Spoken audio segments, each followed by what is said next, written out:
var du, og hvordan opdagede du, at dit hus var fyldt med røg? Det opdagede ved, at alarmen den gik i gang. Jeg lå inde i sengen og sov, på grund af, at jeg har feber. Så gik jeg så ud og så hele huset var røget til. Hvordan var komfuret blevet tændt? Jamen, jeg har 3 kattekillinger, og de synes, den der skål, der stod deroppe på komfuret, det var lidt spændende. Ja.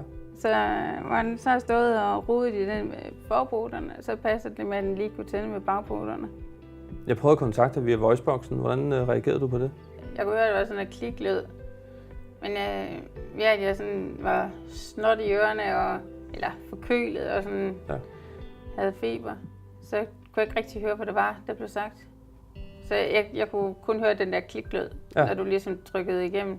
Men du blev indlagt? Ja, jeg blev indlagt og for observation for røgforgiftning. Jeg tror, jeg fik gildt i 3 timer eller sådan noget. Ja. Du har ikke haft alarmen installeret så længe? Nej, 10 dage. Ja, så det var lidt vildt, at jeg skulle prøve den af der 10 dage efter. Den har jeg takket mange gange. Og jeg tror heller ikke, at hvis det var sådan, at det blev blevet vækket af den gamle brandalarm, så tror jeg heller ikke, at jeg tænkte på, at jeg skulle ringe efter brandvæsenet. Altså, det var først bagefter, jeg fandt ud af, hvor giftigt det egentlig var. Altså, det, som jeg synes, der er altså lidt spændende, det er det der med, når nu alarmen den går i gang, hvad sker der så inde ved jer?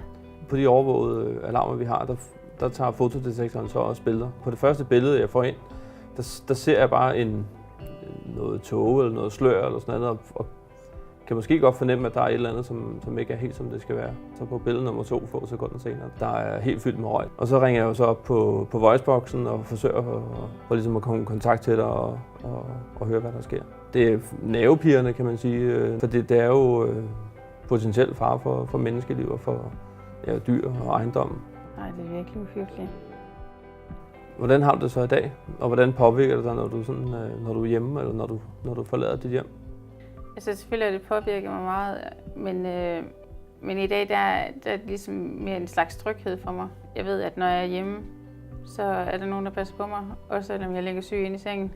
Ja, for du havde en almindelig røgalarm før, men så har du fået den her overvågede alarm for os. Hvis jeg bare havde haft en almindelig brandalarm, og den ikke virkede, altså, så har jeg ikke været her i dag.